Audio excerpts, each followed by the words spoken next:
law that is born out of a landscape of child protection. When you go back to the legislative history, there is no question. The Senate with the Communications Decency Act, the House with the Internet Freedom and Families Act were wrestling with the same question. How, as you look to the Telecommunications Act, how could you as Congress have a safer Internet and other media for youth? Not whether, but how. First point. Second point, Section 230 of the Communications Decency Act must be regarded as an experiment. And I say that because when you look at the promises Tech made back in 1996, and when you look at the supporters of the IFFE and the House, what you see is they represented to you and to America that this would be a way in which we could protect our children. That was their claim. That was the promise. Point number 3, the experiment has failed. The experiment has failed for all the reasons that have been said already. And why has it failed? And I would say to you, in addition to the reference to what happens here on Capitol Hill with regard to tech, the transformation of Section 230 of the Communications Decency Act into a law that incentivizes harm was not by accident. It wasn't sort of something that just emerged from the Internet. It was a systematic effort by tech and its surrogates to litigate that throughout this country. And they went across the country over 30 years, arguing not for the narrow, limited protection for Good Samaritans that the Act states, but rather broad immunity. Interestingly, immunity is nowhere in Section 230 of the Communications Decency Act, as a side note. That result has had human consequences, which we've heard today. And I think to highlight one that's been said, 99,000, 100,000 reports today will happen on the cyber tip line. But it also has important effects in the courtroom that Ms. Goldberg alluded to, and I want to highlight a couple of them. One is, keep in mind, this has become an immunity, not a defense, and that is essential for 2 important reasons. First, as an immunity, these cases are thrown out at a motion to dismiss, so there's no access to discovery. So when we say that victim survivors, states attorneys generals are shut out of the courtroom, we don't mean it's very hard to win these cases. We mean they are shut out of the courtroom, that they do not have their day in court, notwithstanding the harm that they've experienced. And I label this reality the dual danger of de facto near absolute immunity. First, that shield, which has allowed platforms to engage in a list of criminal activities having nothing to do with publishing, that has allowed this industry to grow to a massive scale where one individual or one small company can cause massive harm, as we've heard. But the other part of that dual danger is because it is an immunity, there is no access to discovery. There is no way to look under the hood of this incredibly dangerous industry. There's no guardrails. And that means that, and as Senator Klobuchar pointed out, what that tells us, as I wrap up, is that there is no guardrails for the harm that these folks will experience. So I offer some suggestions of reform in my papers, but I think the key thing here is to keep the Good Samaritan protections that Section 230 has, but to get rid of the C1 protections that have so distorted this incentivization for harm. And I would just encourage the Senate to listen to the words of Justice Thomas, where he has lamented about the reality of Section 230 and stated, make no mistake about it, there is danger in delay. And that danger, we can do with the math. If we accept that 99,000 reports of NCMEC will be made today, that means that 12,375 reports will come in during this hearing, and in the last 5 minutes I've spoken, there have been 344 reports. And if that's not reason to act enough, I don't know what is. Thank you, Chair. Thank you, Professor. Now, Mr. Bizzaro. Chairman Grassley, Ranking Member Durbin, and distinguished members of the Senate Judiciary Committee, thank you for the opportunity to testify today. As the CEO of Raven, an organization dedicated to transforming the nation's response to child exploitation, I am here to urge decisive legislative action. Despite multiple testimonies before Congress, progress has been slow, hindered by special interest groups and financial incentives that favor the status quo. We must prioritize our children's safety and support those who protect them above all else. New threats continue to emerge while old ones remain unaddressed. Artificial intelligence now enables offenders to manipulate regular images of children into explicit content, create images of children who do not even exist, and groom children at mass. Offenders now increasingly exploit children for financial gain in addition to their depraved sexual gratification. Yet legislative inaction allows this crisis to persist.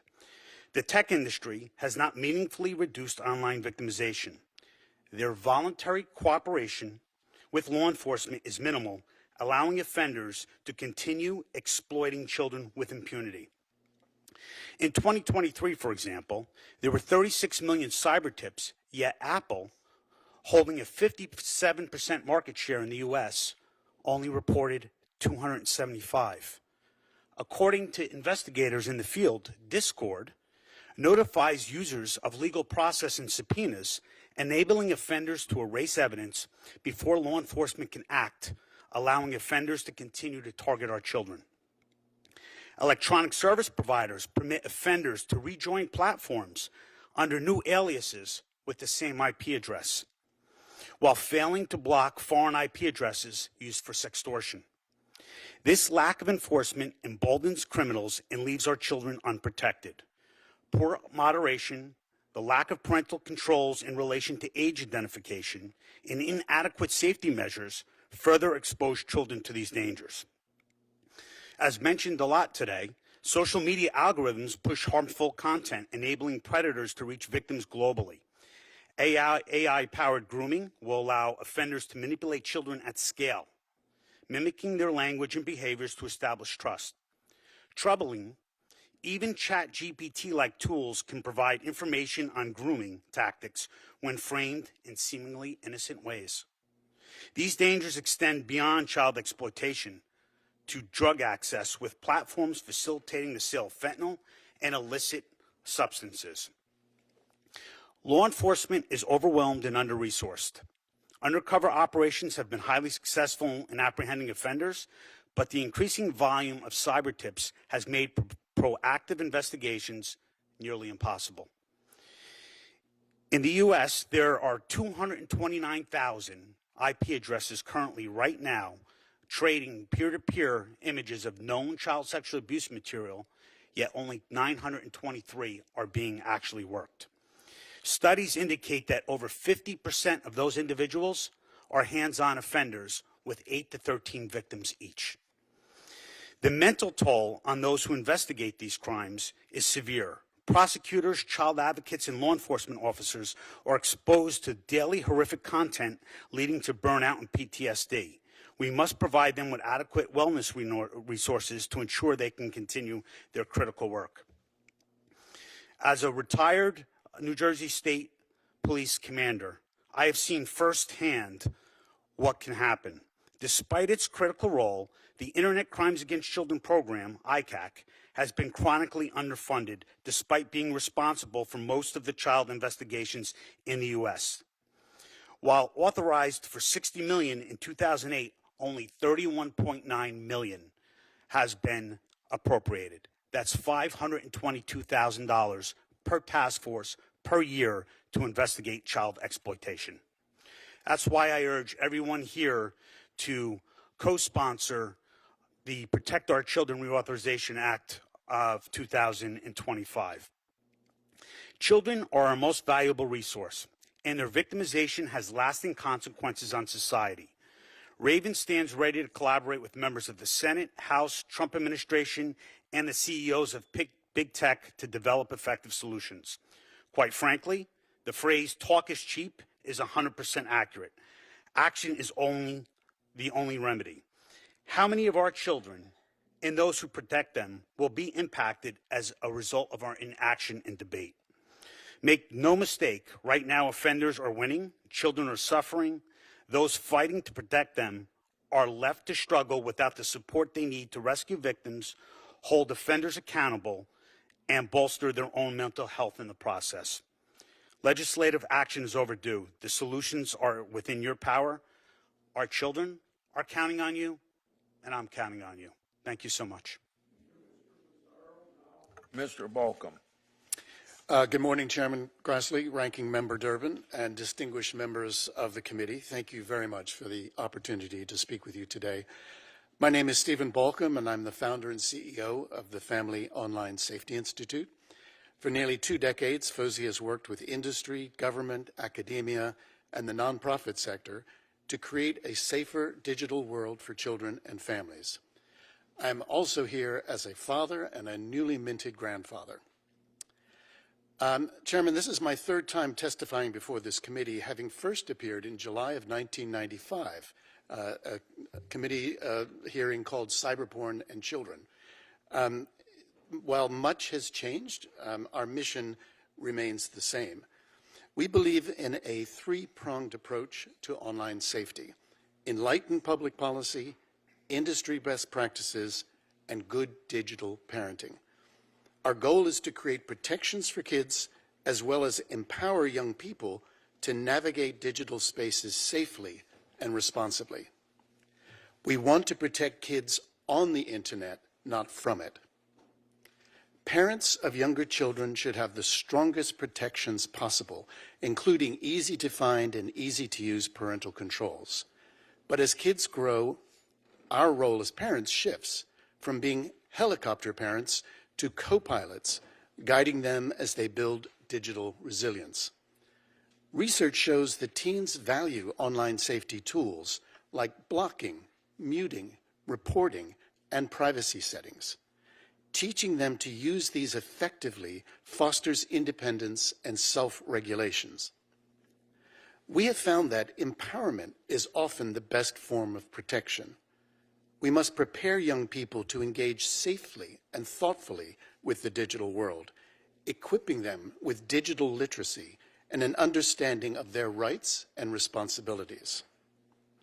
Now, recently there have been calls to ban young people from social media and other online spaces. Blanket bans deprive children from any positive experiences they may have, are difficult to enforce, and open up too many possible unintended consequences. After all, children have rights, including the right to safely access the web, to information, free expression, and to connect with others. Instead of blanket bans, we need thoughtful restrictions that include input from young people and that account for children's evolving maturity. While technical solutions such as age assurance are improving, there is no universally approved system as yet. It is challenging to get the balance between safety, privacy, and effectiveness right. And as I said recently at our annual conference in front of 350 industry leaders, quote, "You can and must do better to create easy-to-find and easy-to-use controls for parents and online safety tools for teens and young people. You can and must do better to publicize and promote those controls and tools. And you can and must do better to collaborate with each other, to harmonize your tools across the ecosystem so that parents and teens are not overwhelmed with the task of setting and managing controls across countless apps, games, websites, and social media platforms," unquote. In the meantime, Congress has taken some important steps in this space, passing COPPA 27 years ago and the CAMERA Act 3 years ago, which funds essential research on children's development and well-being. But there's still much more work to be done. Federal action is critical because states are now beginning to fill the gaps with their own online safety laws. Unfortunately, even the most well-intentioned laws often face legal challenges and create a fragmented regulatory landscape. A strong federal framework would provide clarity while allowing states to build upon this. So, Congress has the opportunity to lead with balanced and thoughtful policies, including passing a comprehensive data privacy law, funding ongoing research to inform evidence-based policymaking, prioritizing specific targeted bills like the Take It Down Act and the Kids Off Social Media Act, encouraging industry cooperation to simplify parental controls and online safety tools, rejecting blanket bans in favor of thoughtful restrictions that include young people's input, and critically, supporting digital literacy programs to build resilience in young users. So, to conclude, let us challenge ourselves to reimagine what online safety can look like, not just as a range of restrictions, but as a foundation for resilience, confidence, and opportunity. Thank you, and I look forward to your questions. Thank you all for your testimony. We'll have a 5-minute round of questions. I'm going to start with Mr. Pizzaro. AI has opened up new possibilities for bad actors to generate novel forms of CSAM. In fact, one recent report found that over 3,500 AI-generated CSAMs images were posted in a single dark web forum over a 9-month period. Could you explain the challenge of AI-generated CSAM poses for law enforcement and tech companies? Well, there's a couple things. One, right now, it's going to be hard to tell the difference, especially without forensic software, what is AI and what isn't. Secondly, I could just take my phone now, take a picture of a senator, and then I can age regress them. For example, you can be a 40-year-old male. I can now make you a 21-year-old female, and now I can make you a 10-year-old girl. And with that, and AI and within these apps, I can actually then notify those apps. So I think the challenge becomes with this and AI, especially from sextortion, I don't even need to groom someone right now. I can just get an image off the clear web in order to do that. So that's going to be the complexity, and the challenge is going to be is how do we determine who is a real victim and who's not in a lot of instances. Thank you. Professor Larry, 230. Well, first of all, I heard your 5 points, so I'm not asking you to repeat any of them, but how would you advise reforming Section 230 in light of the current online ecosystem? Thank you, Senator. Well, first, as I say, when we talk about Section 230 and the provisions that tech points to, there's, as this committee well knows, C1 and C2. C2 is the Good Samaritan provision, and I would recommend that that stay in place. That incentivizes a platform to be able to remove harmful material from their platforms without being sued. The C1 part of the statute should be removed. As has been pointed by so many of you in your opening statements, it serves no purpose if it ever did. Now, a myth has been created about it, that it somehow created the internet, and somehow the internet will break without it, and that's just simply not true. And if it ever was true, this is no longer a fledgling business that needs that kind of support. Instead, it needs to be treated like every other business. Another important thing I would encourage the Senate to do with Section 230 is to listen to the National Association of Attorney Generals, who repeatedly has written and asked Congress to include in it the ability for them to enforce their state laws, which has also been ruled to be something that they cannot do when these courts, when tech has argued for an expansive interpretation of Section 230. In my mind, that is another courthouse door that is closed. It's a states' rights issue, and the entire architecture of combating exploitation of our children involves prosecution, protection, and prevention, and within that involves multiple pressure points, including civil litigation, state prosecution, and federal prosecution, and that, I think, would be an important amendment.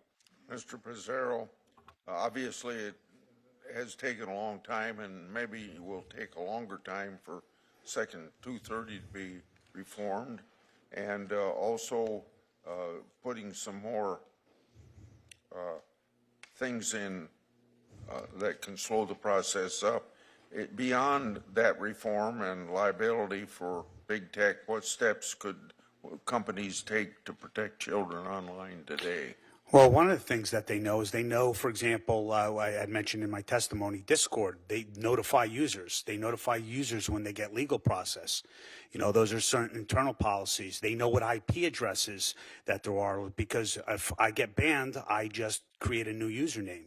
So those are associated IP addresses. There's also IP addresses, you know, beyond the scopes of the U.S. where children are targeted here. So these are things that the companies actually know and can do something. Professor Larry, the bills reported out of committee last year that would impose liability on platform for knowingly promoting CSAM and others for recklessly promoting CSAM. As we continue workshopping bills in this committee, do you believe we should pursue recklessness standard or a knowing standard, and the pros and cons? Thank you. I absolutely believe a recklessness standard is superior to a knowing standard. And again, you know, Senator Durbin referred to the red herrings. One red herring that's out there is reckless is some very low standard that will somehow expose these businesses to an onslaught of litigation. A couple of comments on that. First, most businesses function having to act responsibly, and they face often a negligent standard. Anybody who says that recklessness is an easy standard to make, I invite you, please come to my criminal law class and meet my criminal law students who will be able to tell you the definition of recklessness, and they will tell you that it is challenging, and specifically, it is a conscious disregard of not just a risk, a substantial and unjustifiable risk. That is the definition of recklessness in the criminal context, and it can be used in other contexts as well. That requires not just an objective measure, but a level of subjectivity. It's referred to sometimes as risk creation. So that kind of standard is hardly a day in the park for litigants. It is still quite challenging, and that's why it is a far better standard than knowingly, in my opinion. Okay. Senator Durbin. Representative Guffey, thank you for coming back. I'm sorry for the circumstances which bring you, but it shows real courage, and I know your family and friends have joined you. Thank you. In coming here today. I recall the first time we met after a hearing a year or so ago before this committee. So thank you very much. Thank you. Mr. Chairman, was it a week or 2 weeks ago we had a hearing on fentanyl? Yeah. Last week. And we had another parent of a victim who ordered what he thought was a Percocet, turned out to be laced with fentanyl, and took his life.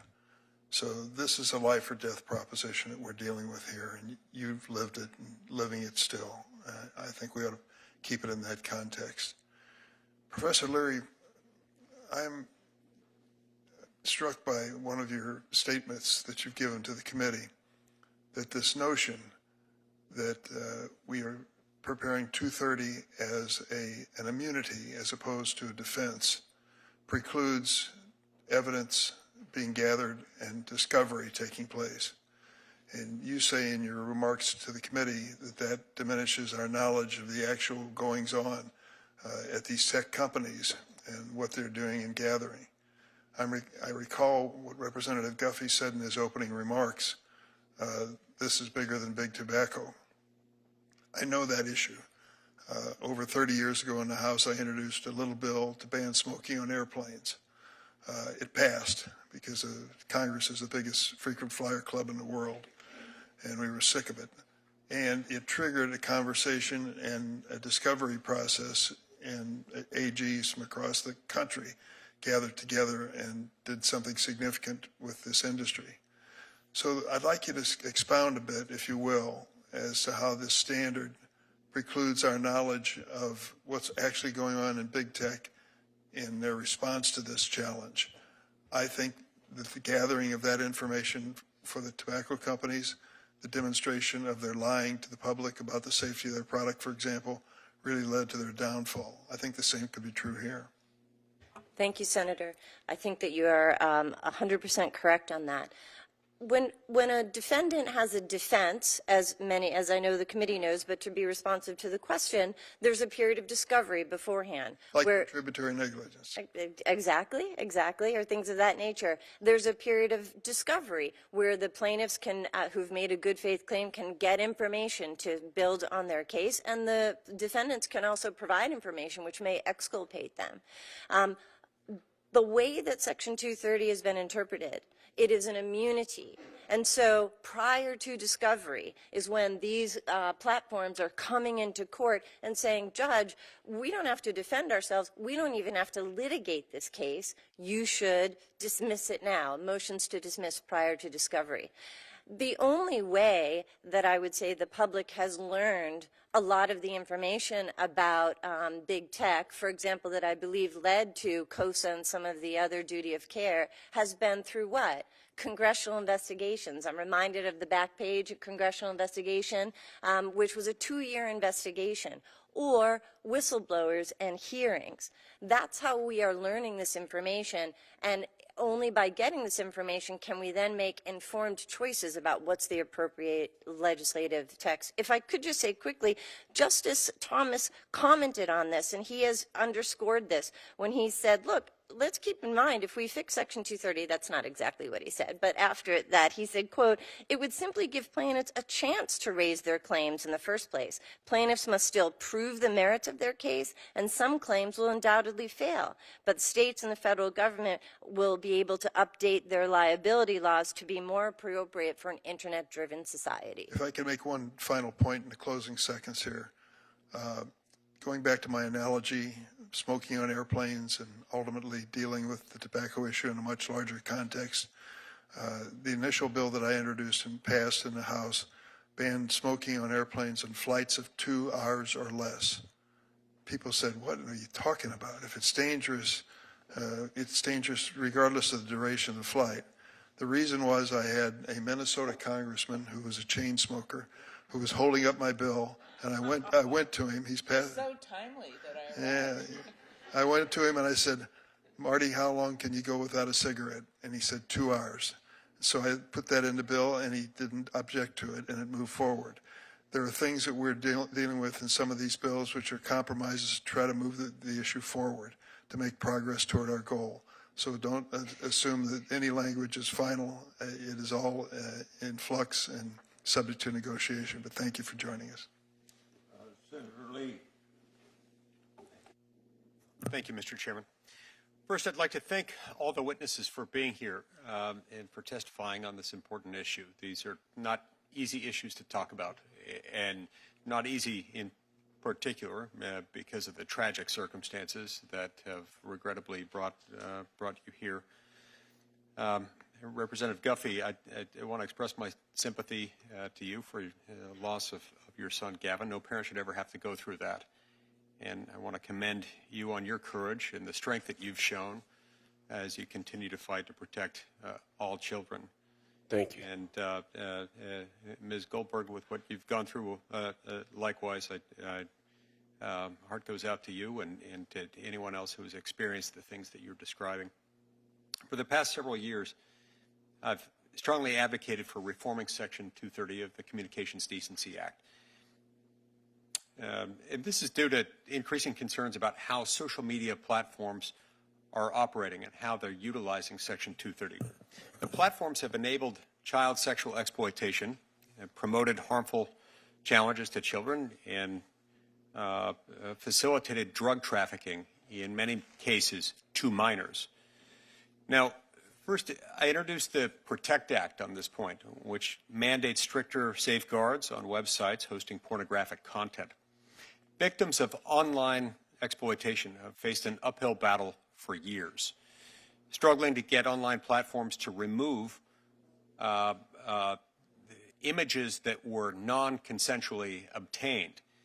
The bill would require platforms to verify the age and also obtain verified consent forms from individuals uploading and appearing in content. And the bill would require tech companies to take stronger measures to prevent the exploitation occurring on their platforms and force immediate removal of child sexually explicit material and revenge porn upon receiving notice that the content in question was uploaded without the legally required consent. Second, I introduced another bill as a complement to the PROTECT Act called the SCREEN Act. The SCREEN Act would require all commercial pornographic websites to adopt age verification technology to ensure children can't access the site's pornographic content.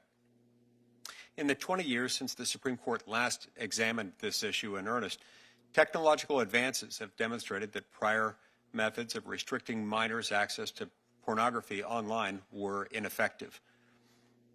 Nearly 80% of teenagers between the ages of 12 and 17 have been exposed to pornography. This is especially alarming given the unique physiological effects that pornography has on minors, effects that are much better understood and to a much more alarming degree today than they were 20 years ago.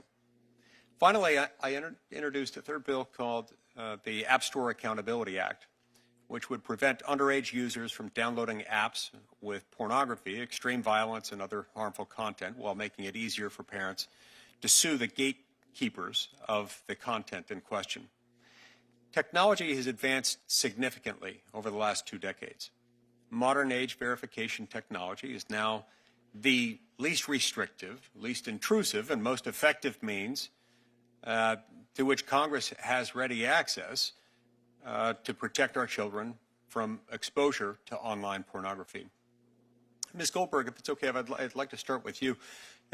In your view, should app stores such as the Google Play Store and Apple's App Store be held legally accountable for allowing minors access to harmful content? 100% app stores should have a duty. They are just a seller in this situation. And as we've said in our cases against Amazon, there's standards of seller negligence. So if you know that you are selling an unreasonably dangerous product, then there's liability. Liability the same there would be if you sold a tangible physical object unsuitable for minors to someone with knowledge or reckless disregard for their age. Professor Leary, do you believe requiring pornographic websites to adopt age verification technology for visitors and for all people featured on those websites in pornographic images, while imposing serious consequences for uploading and hosting non-consensual pornographic content, you think these are things that would help children? I do think age verification, obviously with any piece of legislation, the words matter, but the idea of anything that will create friction between children and their exposure to pornography is an important thing, and age verification can be one of them. I think the danger here is the danger here is what I see is tech directing things away from them often, right, as there's the solution, when we have to have a multi-tiered, multi-level approach. And that's why a combination of all of the acts you've talked about, the SHIELD Act, the Defiance Act, the Take It Down Act, the No Fakes Act, all together really provide much more protection than one or two approaches. Klobuchar. Thank you. Thank you, Grassley.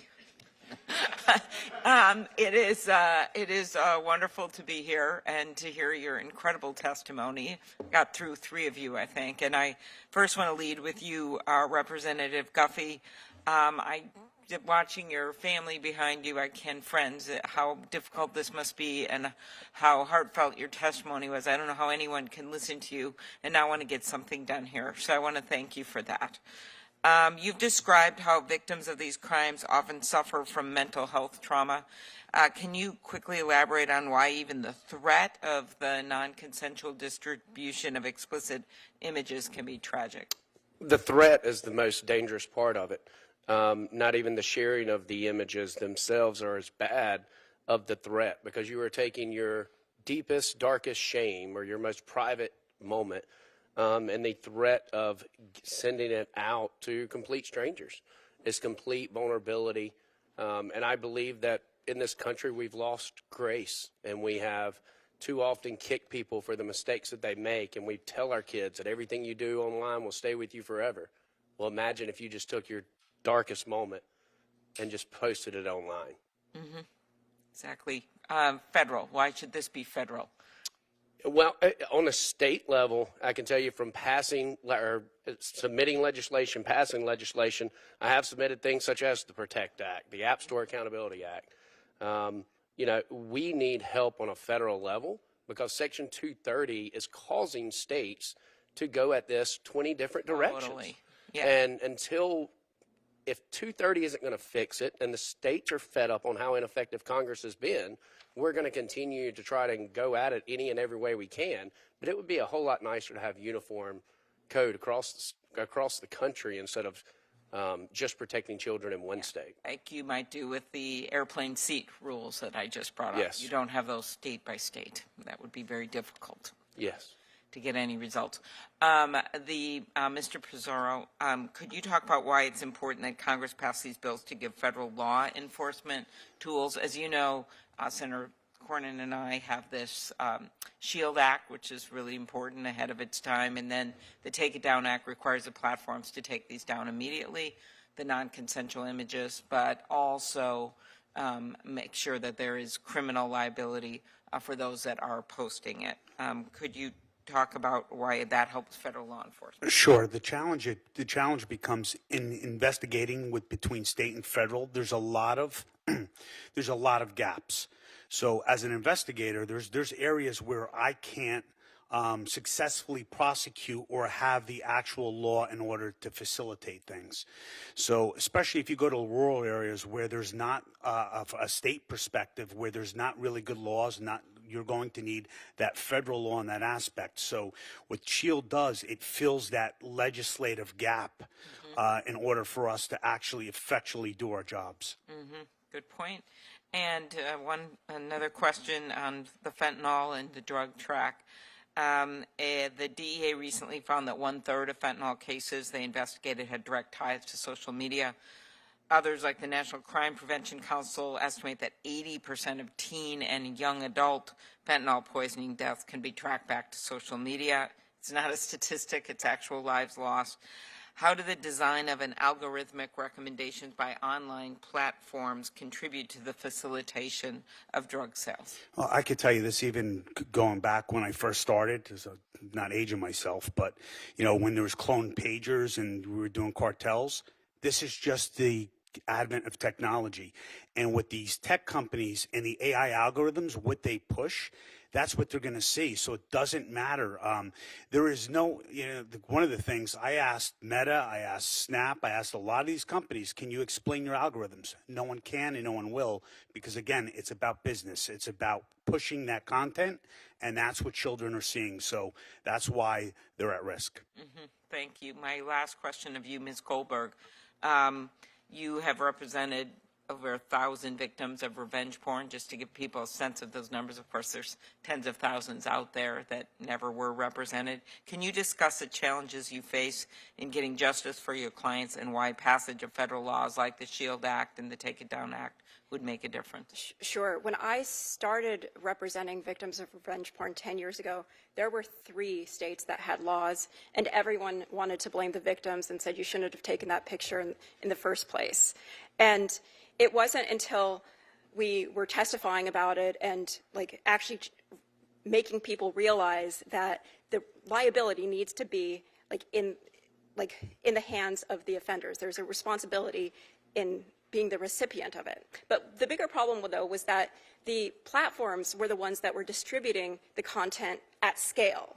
So, back in the old days, revenge porn could be, photocopied and put on a car windshield. But now with Snapchat and Google and Meta, one picture can be seen by millions and millions of people, and we need the uniformity, like Mr. Pizarro was saying. Thank you. And I know my colleagues asked about Section 230, which I feel very strongly about, so I'll let that go. Thank you. Senator Klobuchar, thank you. Thank you, Chairman Grassley. Senator Hawley. Thank you, Mr. Chairman. Thank you for calling this hearing. Thanks to the witnesses for being here. Mr. Pizarro, let me just start with you. You've been working in the anti-exploitation space for a long time, both inside and outside government. Have I got that right? That's correct. And so you know the trends about what we're facing online, what kids are facing online, probably as well or better than anybody. Is that fair to say? I would say pretty so. Would you say that CSAM, child sexual exploitation or abuse material, would you say that there's getting to be more of it or getting to be less of it? Oh, 100% more, like hundreds and thousands of more. I mean, I can't even percentage it. Yeah, enormous amounts, right? Yeah. Here's a measure of it. In 2023, there were 104 million images and videos of suspected child abuse material uploaded onto the internet, compared to 450,000 in 2004. So 450,000 in 2004 to 104 104 million in the last full year for which we have data. Here's another statistic. According to the National Center for Missing and Exploited Children, the number of reports of child exploitation material went from 1 million in 2014 to 36.2 million in 2023. So in other words, it's just an enormous explosion. It's absolutely everywhere. So let me ask you about some of the remedies for this. If you are a parent, and I'm the parent of 3 young children, 3 little kids. If you're a parent of a victim of child sexual abuse material, and your child's image has been used, they've been exploited, it's been used online, and you've got companies who have hosted that content recklessly or intentionally or negligently, or they've done it. If you're a parent, can I sue them and get them to take it down? Right now, no. You can sue them, but I don't know how successful you're going to be. So if I went into court, if my kid is abused, their content is up online, we know the abuser, but we've got these companies that are hosting the content and making money on it by distributing it, and I go to the company. Let's say I go to the company and I say, this sexual abuse material, this is my kid. This is online. I'm reporting it to you. I want you to take it down. Let's say they don't take it down. You're telling me I can't go into court and sue them? You're going to probably end up losing. I mean, and I think that's part of the problem. It's a huge problem, is it not? You're exactly correct. Yep. You're exactly correct. The state of the law is I cannot go into court and hold these companies accountable. In fact, we had testimony just a few weeks ago of somebody sitting right where you're sitting, a parent whose child was sold drugs, in this case, over one of these platforms, over Snapchat. This parent went in, reported it to Snapchat. Snapchat said, oh, well, we'll do our best. They did nothing. The parent said, I'm going to sue you. And the Snapchat executives laughed in her face. And they said, no, you're not. You're not going to sue us because federal law prohibits you from suing us. Let me just ask you this. In 2019, Facebook was fined by the FTC $5 billion, $5 billion with a B, and their stock price went up. Now, what does that tell you about what these companies fear? Do you think they fear these government regulatory agencies that almost never bring suits and almost never bring enforcement? Oh, absolutely not. Do you think that they fear lawsuits from parents who might get into court and get $1 billion or a $10 billion judgment? For them, it's the cost of doing business, right? Yeah, exactly. And they're willing to pay it. Facebook paid that $5 billion. Their stock price went up. They went right on doing what they were doing. But I tell you what they do fear, what they're absolutely terrified is, they're absolutely terrified of a parent coming into court and getting in front of a jury and holding them accountable. And that is why it is high time, it is past time, that this Congress gave parents the ability to do that. And I will just say again, for the approximately 3 millionth time in this committee, until Congress gives parents the ability to sue, nothing will change. These companies don't care about fines. They don't care about the regulations. In fact, the companies regularly come and sit here and offer to write the regulations. They say, oh, we're great public citizens. We'd love to help you write the regulations, Congress, and we promise to comply. We'll write them, and then we'll comply. They won't comply. They buy off the regulators. What they fear are juries. And this is why what Senator Durbin has done with his bill that we worked on together to give parents the right to get into court and have their day in court is absolutely vital. And I'm proud to be working with him on this. It passed unanimously out of this committee last year when he was the chairman, and I look forward to reintroducing it. We make it even stronger, even better this year. But I just say again, there is nothing more important than this Congress can do than to stop this, than to give parents the right and victims the right to get into court and to hold these companies accountable. Thank you, Mr. Chairman. Thank you. Senator Hirono. Thank you, Mr. Chairman. Thank you all for testifying. And Mr. Representative Guffey, our hearts go out to you. We have been here many times already. Yes, I agree that we have to do something about Section 230. But one of the things that Professor Leahy mentioned, and before I get to that, by the way, the enforcement is really important. And I just want to note that last week, when I was questioning Mr. Blanche, who is President Trump's nominee for Deputy Attorney General, I noted that protecting children online is an issue that unifies the members of this committee, as you can see. That is why I was disappointed. It is not an answer to one of my questions. I explained that if we want to protect children, the last thing we should do is fire prosecutors who fight child exploitation and impose a hiring freeze that stops them from filling these vacancies, but that's exactly what's happening. So I think we should note the environment in which we are having this hearing. Moreover, there was a funding freeze briefly that cut off funding to Internet crimes against children task forces that fight child exploitation in every state. So child exploitation is a multifaceted issue, and I want to get back to Professor Leahy, who said that the states ought to have the right to go after child exploitation in court, and that they are not able to do so because of Section 230. Does that cover both criminal as well as civil prosecutions by states? It has been interpreted that way. The states, and the way it's been interpreted is there's language in Section 230 of the Communications Decency Act which talks about that no state is not supporting a state law that is in contravention with Section 230 of the Communications Decency Act. So courts have interpreted that as, oh, that means you can't enforce your state criminal laws, which happened in the DART case, which was an attempt in the DART cases, and I assume it would happen in civil cases under the C1 provisions of the statute. Well, so you would support legislation at the federal level that would allow the states to enforce their own child protection laws? 100%, and I believe that my written testimony has a quote from the letters from the National Attorneys Generals laying out, again, for the third time, and again, speaking of unanimity, I believe there's, I don't know exactly how you can have over 50 Attorneys Generals, I believe it's the territories as well, all in agreement on this point. And Representative Guffey and Ms. Goldberg, you would agree that we need to do something that would enable the states to support their own laws? I would certainly agree with that. I think that's one of the tools in the tool belt. But yes, states need to be able to have the tools. For Ms. Goldberg, you noted very briefly the Ninth Circuit and their decision in a case that you were involved with. Could you provide some background on the case and how Section 230 was involved and what you think that it demonstrates, this case demonstrates the state of the law around Section 230? Yes. So that case is called Doe v. Grindr, and it accuses the dating app Grindr of advertising to children using Instagram and TikTok with child models in school settings and luring them onto the dating app.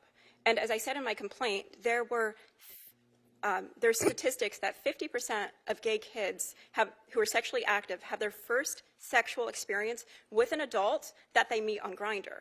Now, Grindr has no age verifications and just absolutely turns a blind eye to the fact that there are so many kids that use their product and inevitably are recommended to adults. Now, I claimed that this was a defective product, and Grindr, because they knew about the problem, as I stated in my lawsuit, and we're refusing to institute any sort of age verifications. They were also condoning trafficking, and the case got thrown out by the district court, and that was affirmed yesterday by the Ninth Circuit. So I never got to go to discovery. So it was thrown out because of Section 230 immunity? Of Section 230, and because of the incredibly high knowledge standard of actual knowledge that they were imposing, which they didn't have to impose, but they imposed in the trafficking claim. I support the general proposition, thank you, Mr. Chairman, that anyone who gets injured by someone else's actions ought to be able to pursue legal remedies, and therefore, you know, I agree that we need to remove Section 230 immunity somehow, and still pay attention to various other unintended consequences that may flow from that kind of a change, but it's not where we ought to be because this is a growing problem. Thank you, Mr. Chairman. Thank you, Senator. I believe I'm next. Representative, I'm sorry, but your boy's proud of you. You're doing good work. Thank you. Now, my late father used to tell me that you'll never know love till you know the love of a child, and I didn't believe him, but I do now. I don't know what I'd do if something happened to my boy. I'm just so sorry. Thank you so much. Mr. Pizzurro, Sir. social media is now a big part of childhood, isn't it? Yes.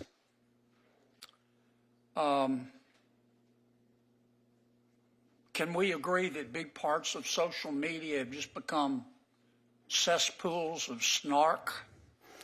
I can probably attest to that, yes. Can we agree that social media has lowered the cost of being an a-hole? Yeah. Can we agree that big parts of social media have become cesspools of sexual exploitation? For sure.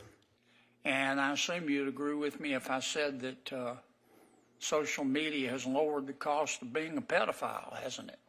Absolutely. It made it easy access. Yeah. You're familiar with the National Center for Missing Exploited Children's cyber tip line?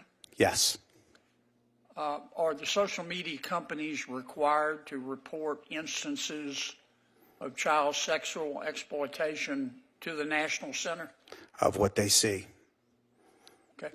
So the law says the social media companies have got to report these instances of sexual exploitation to the National Center. First, they have to look, don't they? Yes. Do they make any money when they look? No, if you just look at the Apple statistics I gave before, at 36 million, there's 275 came from Apple. But so. they're not paid to look. No. Okay. In fact, they want people coming to their social media platform. More users, more money. Yeah. They want eyeballs so they can sell them advertising. So for them to look is inconsistent with their economic interest, isn't it? Correct. All right. Now, once they look and they find it, then they have to report it to the National Center. Is that right? That's correct. Are they paid to report it to the National Center? Absolutely not. Okay. How many instances, I know this is a difficult question, how many instances do you think of sexual exploitation of children are occurring and not being either looked for and or reported by the social media companies? Well, I don't have NCMEC statistics, but I could tell you that there's a lot of ESPs that don't actually even report. So some over-report, some don't report at all. So that's part of the challenge. And then secondary, it's voluntary, right? So whatever they give them, there's no uniformity in data as well. Yeah, what happens if they don't look and they don't report? Are they punished? No. Okay. You're familiar with the SAFER program? A little bit. Okay, it's a tool. They use AI to scan conversations and look for patterns that might be sexual exploitation of children. It's not the only algorithm out there. Do social media programs all use that? I don't know how many do, but I don't know if they're using technology, but they should. Are they required to use it? Nope. We've got to do something. This is my last question. Do you find it ironic that all of these people in big tech who dreamed about and talked about creating a utopia have managed to generate more hate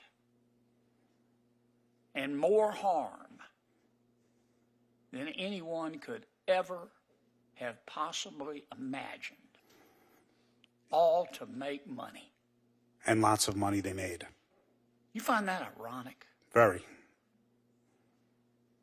Thank you all for being here. Senator Blumenthal, he's not only next, he's the only one left. But it's nice to see him. Am I recognized, Mr. Chairman?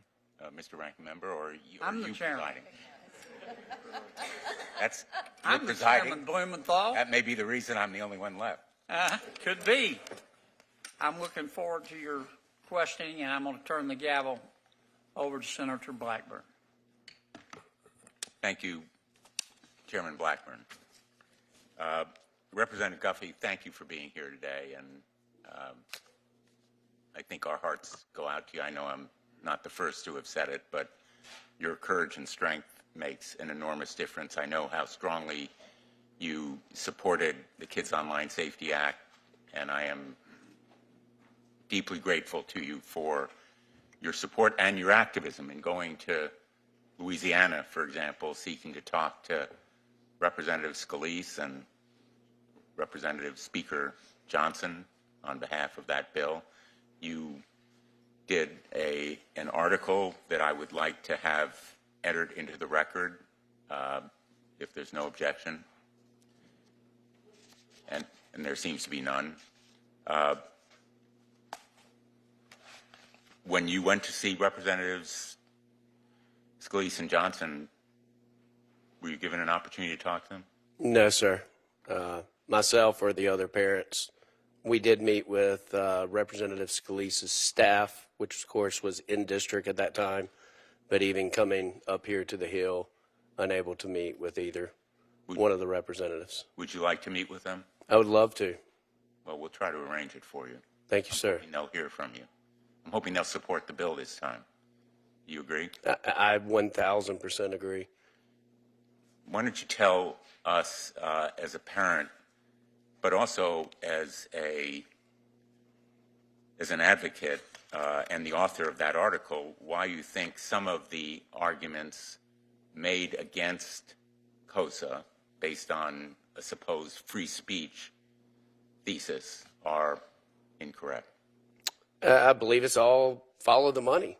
If you look at big tech and their lobby, and you look at the narratives that get put out there, and you look at the representatives that fight against it, and you follow the money and where it ends up, I believe that fear, and as an elected official, you know, I see it myself. You're often worried about what this will look like, and that's one of the reasons whenever I was presenting, I used the phrase that we have too many politicians worried about their next election instead of leaders worried about the next generation. And I believe that it's a false narrative that has been put out there. The argument has been had over and over, and people will agree with you, and then they will turn right around and share a false narrative. I think the United States Senate has recognized that it's a false narrative through a strong bipartisan vote here, 91-3 in the last session. I'm hoping that we'll have that same kind of support again, and I thank my Republican colleagues, particularly Senator Blackburn, who has been such a steadfast partner in this effort. I'd like to turn to Professor Leary. I think I misattributed the article to Representative Guffey, but maybe you can expand on his response on that free speech false narrative. Sure. Thank you, Senator. So first thing about free speech, well, first, as you know, I believe the article you're referring to, the op-ed, myself and other scholars wrote this piece. And it really dispelled these arguments about COSA, and really that we see again. In fact, if you look back in history, and it's interesting to look at what some of tech has said over the years. I can go back to 2014. They were making this argument. We can go back actually before that to 1996. They told us the Communications Decency Act was going to ruin free speech. Then they said it about the SAVE Act. Then they said it about Sesta Fosta. And lo and behold, we still have plenty of free speech. The thing to keep in mind with free speech is the First Amendment is that is an amendment designed to help inform us on how to handle these sticky issues. It is not a reason to not engage in legislation, and that it's being used in that manner. There's a distinction between speech and conduct, and specifically with COSA, COSA addressed conduct, not content. And so the speech argument was particularly misplaced with regard to that piece of legislation. Thank you. In fact, COSA affects the conduct involved in product design. There's no more limitation on free speech than there would be if and when, because it does, the federal government regulates the safety of the design of an automobile or a toaster or a washing machine. If they explode, there is liability for it. It's not free speech to design a defective and harmful product. It's conduct. And there is no censorship, no blocking of content in COSA. Thank you all for your testimony today. Thank you, Madam Chair.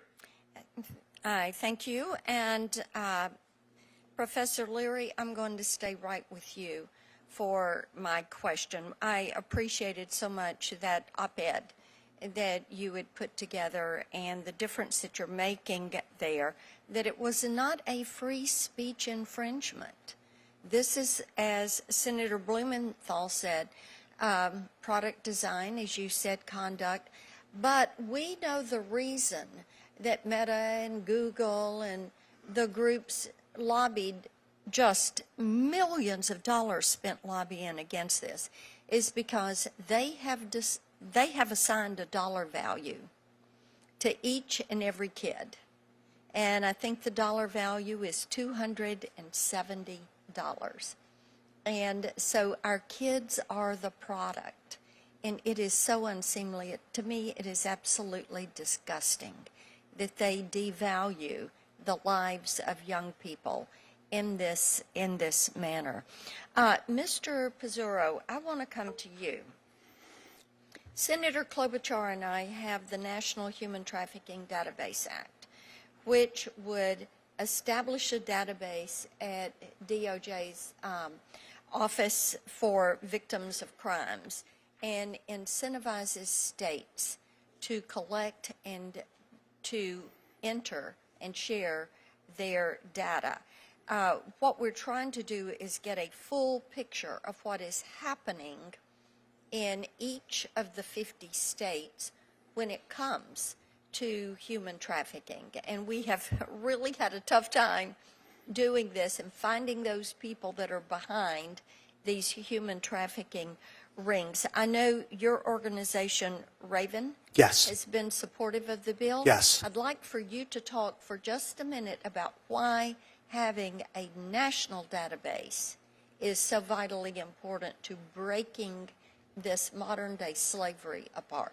Well, the more data we have, the more we're able to understand and see and react to. And I think that's part of the challenge, is that as states, we're so fragmentized, so we're getting data from just certain areas. So the more data we're able to actually collect, the more likely we are able to put a comprehensive plan and understand how to go after, certain trafficking. And I want you to touch for just a moment on the use of AI-generated CSAM, because what we hear from law enforcement is they're having to sift through so many images to figure out what is AI-generated and what is actual. And that's a challenge. So right now, you can't, detective investigating something, I can't tell the difference between what a real image is and what is not a real image.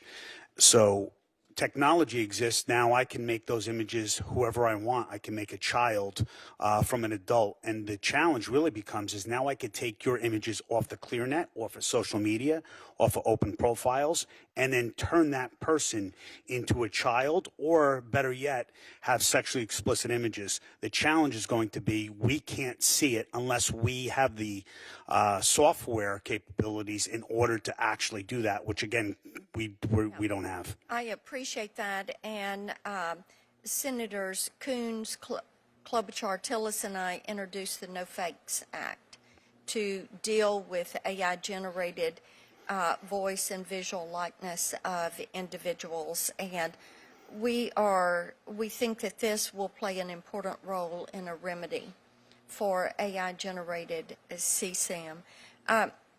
Representative Guffey, I'd love to get your thoughts on that. On the No Fakes Act, I personally love it. I've actually resubmitted the use of a bill very similar within the state. But I love the idea of using the name, image, and likeness. I think that is a very easy thing to hit. And as we talk about using AI-generated pornography, one of the problems that we have is stating that this is not a real person, therefore is it really a crime? Bills such as a name, image, and likeness protects our citizens as opposed to focusing solely on what the image is. It protects the citizens. Let me ask you this, and congratulations on getting Gavin's Law passed. Thank you. Is there a way you can amend provisions of No Fakes onto Gavin's Law and begin to expand the protections there at the state level? In South Carolina, unfortunately, no. So it's going to be two separate. So you'll have to Yes. have a group of bills Yes, ma'am. that will do this. Okay, and I am over time. I am going to recognize Senator Schiff and turn the gavel to Ms. Moody. Thank you, Madam Chair. Thank you all for being here. And Mr. Guffey, I appreciate your advocacy and want to express my condolence for the loss of your son. I can't imagine the trauma that you and your family have been through. But I appreciate your taking that trauma and using it to protect other families. I have not had a chance as a new member of the Senate to really study the multiple approaches of the various bills, although some I've supported in the House. But I wanted to ask you, Professor, we established Section 230 for the reasons I think you implied, which is it was a nascent industry. They urged us to do so that we would not stifle innovation. They also made the argument that without 230, they would not moderate content because they would be sued if they did, and this would encourage them to moderate content. Well, there may have been a time where they moderated content, but those days seem to be over. It certainly wasn't enacted because it was believed necessary for the First Amendment. First Amendment stands on its own 2 feet. In the absence of 230, companies could still plead a First Amendment defense to any case. What is your preferred approach? That is it a repeal of 230? Is it changing it from an immunity to some form of defense? Is it to cabin 230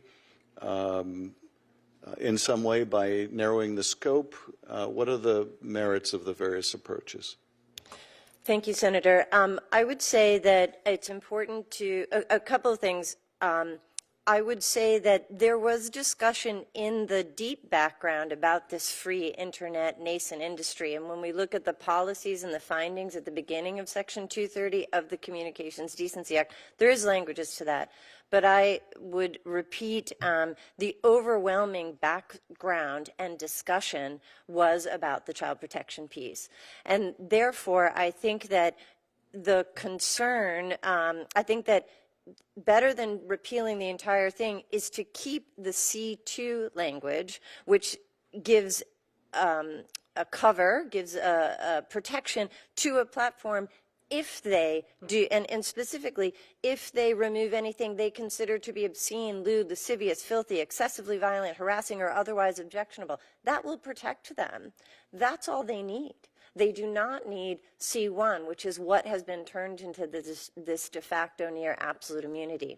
I think also adding the state's ability to proceed is an important thing. I think outside of 230 is holding them liable when they host this material, like that's has been discussed at length as well.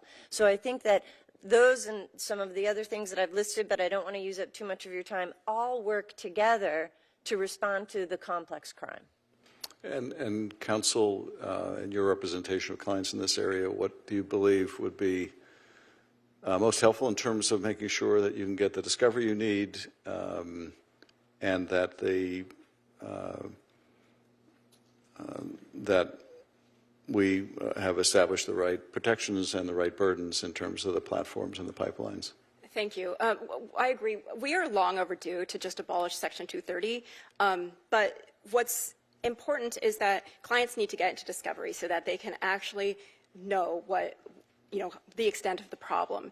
And the only way we can do that is if the standard is reasonable for parents to plead. If we have to show that the company knew about that picture or that exact victim, that exact perpetrator, there's no way a client's going to be able to overcome a motion to dismiss and get into discovery. So we need to actually have standards like negligence, which the law already affords in almost all causes of action.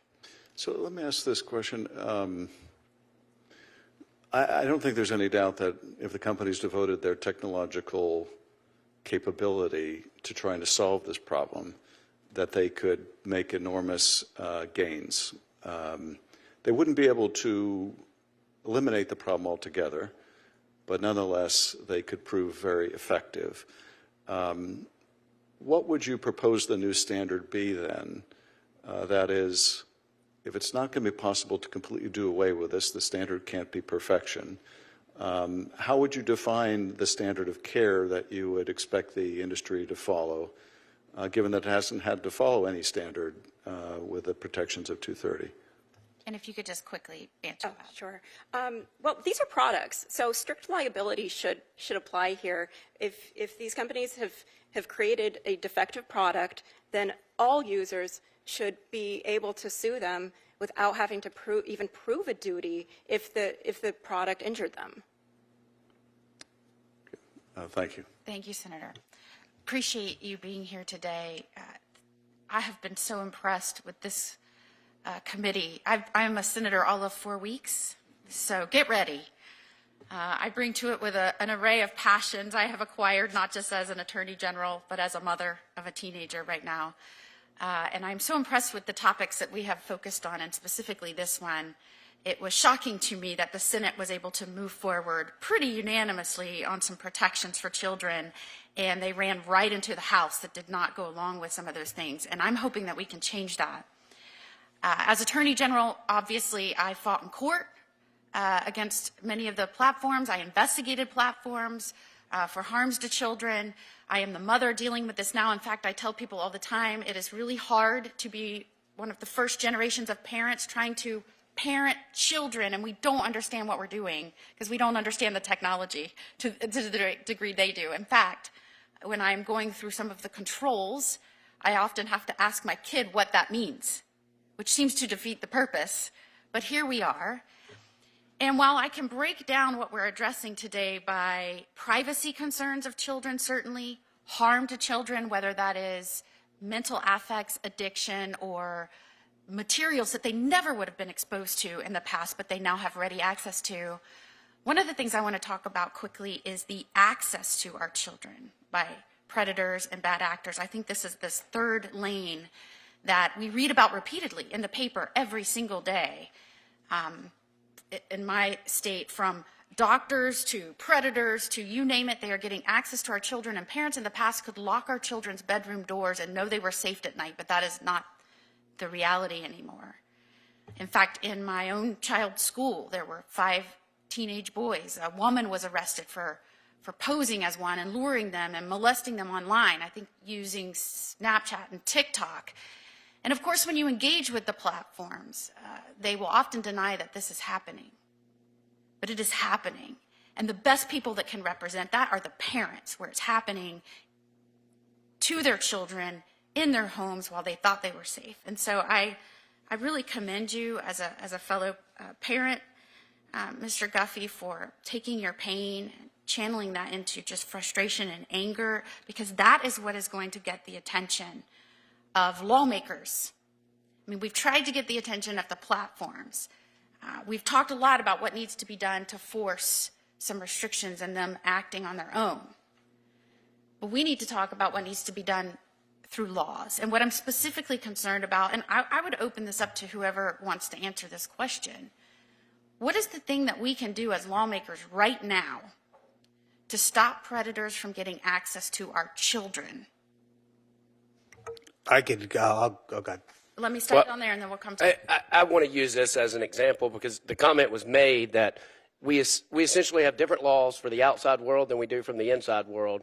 If I had a storage facility and I stored only guns in there, and you as Attorney General, and someone was breaking the law, and I said, okay, well, the majority are law-abiding citizens, but we also have terrorists, and we're going to store guns for criminals. And if I told you that you had to have the digital ID to get into that locker, you'd think that's ludicrous. But that's exactly the way that we treat CSAM. I mean, to me, I believe that if you're housing CSAM, you should be held responsible. But nothing is going to change until we open up civil liability. These are the world's richest companies since the inception of man, and yet they are immune. And I'd say that if you have designed a product where you are exposing children to predators and you can't stop that from happening, then it's a defective product. And all a parent or a victim should have to do to be able to sue you is just to show that you know about the problem and the extent of it. And in your experience, and I understand that this has happened, when parents have demanded and shown that this harmful material is online and demanded that they take it down, they've now told them about it, they know about it, and there have been refusals to take it down. Absolutely. And those cases get thrown out of court because the online platform says, well, I didn't know about that specific incident. You know, of course they're not going to know about that specific incident, or they're going to say, I didn't intend to harm that exact child. And Mr. Pizzurro, I know you have law enforcement experience, and I'm grateful for that. Thank you. My husband is career law enforcement.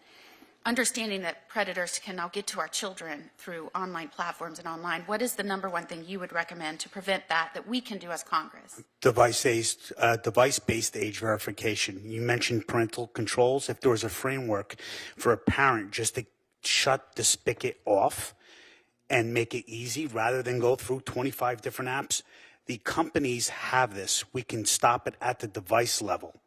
That's where we prevent children from getting on some of these images and offenders getting access to those children. Thank you. And since I am the acting chair, I don't want to exceed the boundaries of time. So I will turn it over to Senator Whitehouse. Thank you. And I understand that I've been given permission to close out the hearing at the end of my questioning, so I know you have another place to be, so don't hesitate to go where you need to be. First of all, Ms. Goldberg, you said that repeal of 230 was long overdue. I'm hoping that that day is coming fairly soon and that a bipartisan bill to do just that will be filed by a group of members from this committee before very long. As you also pointed out, there are standards by which to evaluate the conduct or misconduct of these big platforms that the law already affords. And everybody else has to abide by those same standards. If you're a radio station, if you're a newspaper, if you're a manufacturer, if you're an individual, some of them go back to the English common law that came over with the first settlers. And the idea that what Representative Guffey described, I think, quite well as institutions that are the richest since the inception of man shouldn't be bound by the law. I adore Ron Wyden. I think he's a wonderful senator. He put Section 230 in when these platforms were in people's garages. And they've gone from that to being the richest companies since the inception of man. I'm not going to forget that phrase of yours, Representative Guffey. I like it. With no change in Congress's response to the original rationale for having that Section 230 protection, and also repeated grotesque failure by these entities to police themselves. It's not as if we're dealing with a array of platforms that have a demonstrated record of meeting the public interest in the safety of their product. Not at all. As a lawyer to lawyer, Ms. Goldberg, talk a little bit about when the Section 230 defense first kicks in, and what that means in terms of you and your clients actually being able to get discovery, to take a deposition, to find out the truth of what actually transpired. What happens is that I file a lawsuit with all my facts, with everything that I can know, even though there's so much asymmetry of knowledge. Like, I don't know the extent to which the platform knows about the exact problem or the overall problem. I can just base it on what's happened to my client if they're alive. Otherwise, I have to go through their parents. So immediately, within like 30 days, you file your complaint. They file a motion to dismiss, dismiss, saying, we're just a publishing platform. We're not a product. This is just speech. And then they attempt to get it dismissed. Oftentimes, judges will do it without even oral argument. And then we never get into discovery. So we never get the opportunity to even show or know exactly the extent to which the platform has been tolerating and making money off of this exact harm. We don't have any information about other similar incidents, nothing. So it's a vehicle not only for evading responsibility for bad acts, but it's a vehicle also for covering up what actually took place. It would be slightly different if the Section 230 dismissal motion was something that you made at trial, for instance. Yes, and So you have a full chance, but not even that. I also believe that even more terrifying to tech than facing a jury eye to eye is the discovery. It was the discovery that made Omegle shut down. I had 60,000 documents showing all these other similar incidents of child sexual abuse, and they shuttered their platform because they had no defense. Discovery is a beautiful thing. Senator Padilla. Thank you, Mr. Chair. Mr. Guffey, I just want to begin with you and let you know that my heart goes out to you for you and your family's experience, and I really appreciate your willingness to be here today and to share your testimony. Thank you. I want to draw my colleagues' attention to the threat presented to minors by a relatively new consumer product, character-based AI chatbot apps. Many of these services have been flooded with age-inappropriate chatbots, which may cause young users to be exposed to sexual or suggestive AI-generated imagery or conversations. As a father of 3 school-aged children, this is personal.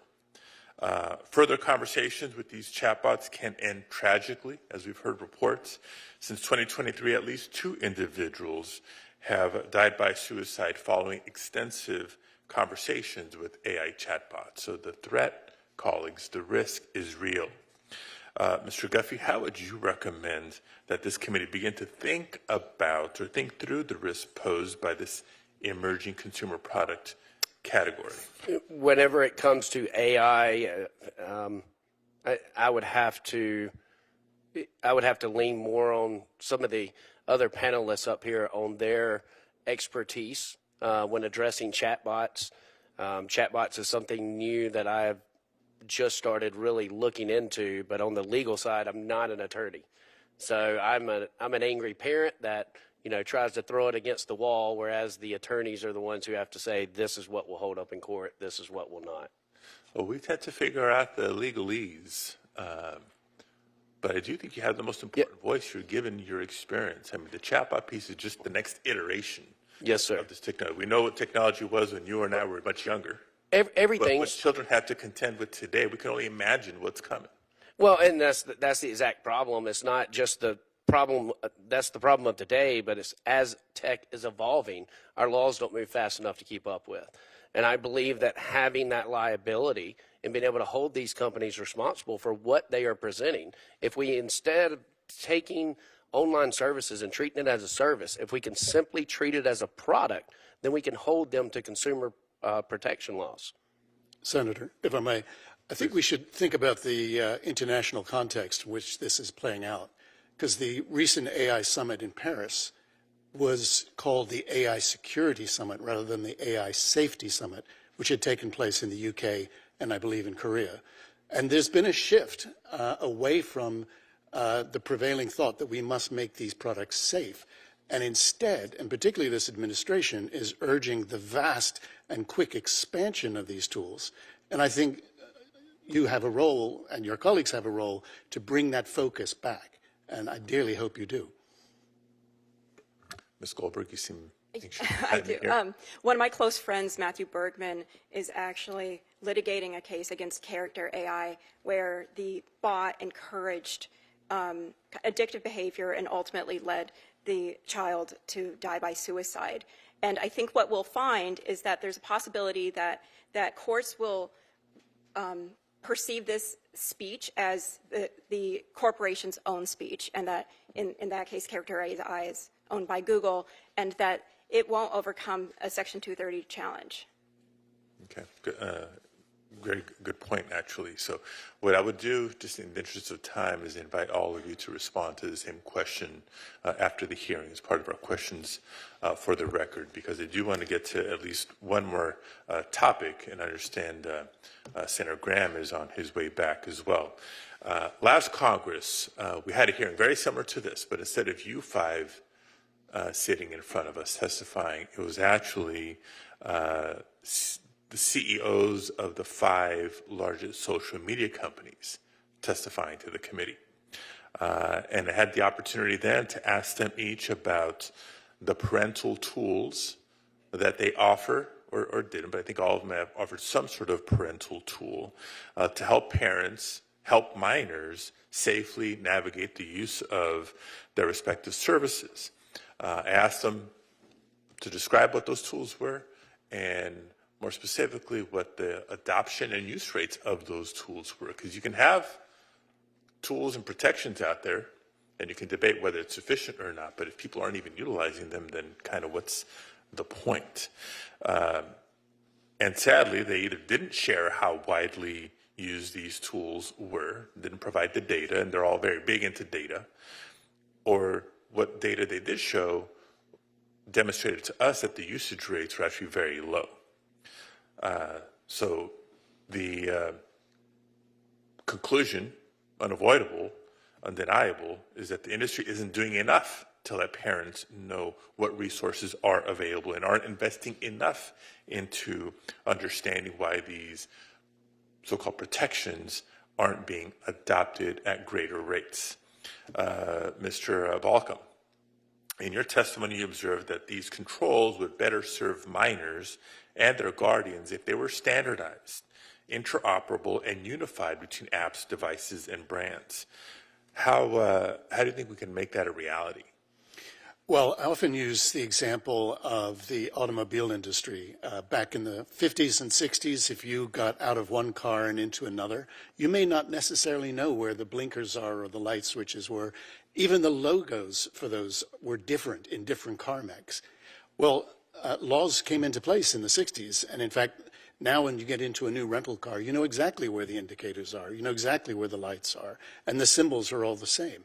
Well, I'd like to see the industry come together, ideally voluntarily, but if not, perhaps with some coercion, to standardize the ways in which parental controls and online safety tools, which, by the way, are the ones that teens and young people use to stay private, to report, and to block, oftentimes without even their parents' knowledge. But in other words, let's have a standardized way of keeping our kids safe, and that teens can keep themselves safe, that is not as confusing as we got at the moment. Yeah, industry standards. It's not a new concept, and it tends to happen one of two ways. It either gets imposed by some level of government, and then industry comes away kicking and screaming, or they can actually live up to their responsibility and come together as an industry and put forward a model that is transparent and that either works, or at least we can measure and hold them accountable when and where it doesn't.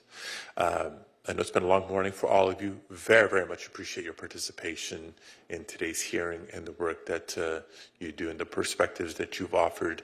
until Senator Graham is not coming after all, and so it falls upon me to not just thank all of our witnesses, but remind folks that the hearing record will remain open for 1 week for statements to be submitted into the record. Questions for the record may be submitted by senators by 5 p.m. on Wednesday, February 26th. Unless there's anything further from the nameplates, then this hearing is adjourned. Thank you.